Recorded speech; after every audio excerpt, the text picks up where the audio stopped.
Hello, students. So, today we are talking about the chapter solution. And as you can see in this chapter, we are talking about a homogeneous mixture. Homogeneous mixture is that in which when two substances are mixed together, they are forming a transparent solution. That means you are not think that it is having some particles in between, that everything looks like you can see through it. That is called as a homogeneous mixture. You can go through my YouTube channel and you can check what is a homogeneous mixture. So we are taking a binary solution here. Why we are taking the binary solution? Because it is having one solute and one solvent.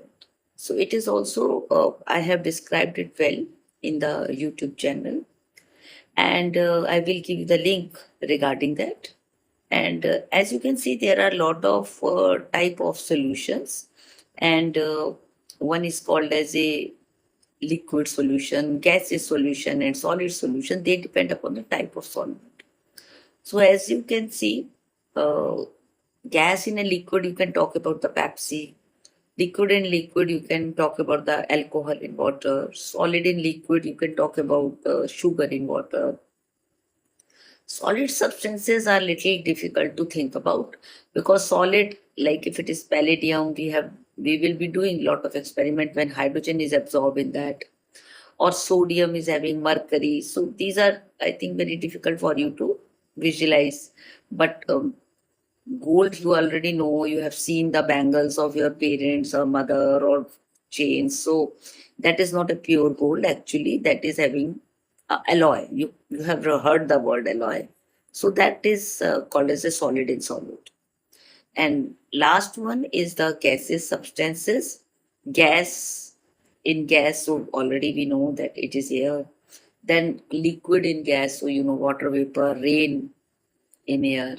Solid means pollution, you can talk about. So all these are the type of solution. Then as you go through my YouTube channel, you will see how I am telling you about the concentration of the solution.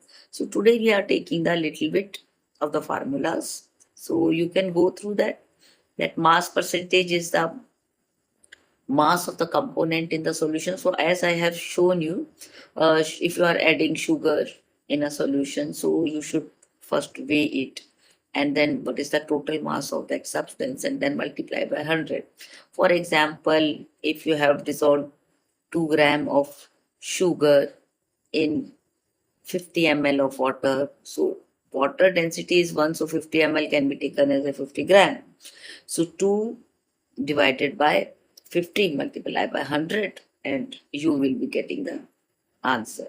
So volume percentage, when we are talking about volume in volume, then similarly mass in volume, like just a case of water I was telling you about the sugar. So if you are taking it in a volume ml, then it will be what weight in volume. Then parts per million is generally we use when we are talking about very very small type of things, and like chlorine in water, or you can see drugs in the blood, so which are very very small in amount, but even in that amount they are causing lot of problems. So in that case we talk about parts per million. Mole fraction, we will be using it most of the time in our chapter. So it is just like that of a mass percentage, mass of the solute divided by mass of solute plus solvent, but here we are taking moles. Moles is a particular term which we use in chemistry to talk about the amount of the substance. So mole is mass by molar mass. So that gives the thing a idea about its presence in a much better way, because sometimes what happen, different masses are having different moles, because uh, like 2 gram of sugar and 2 gram of oxygen gas, they can be having different moles because their masses, molar masses are different. So next class we will be talking about these numerical, and we can go through that how can you understand it? Thank you.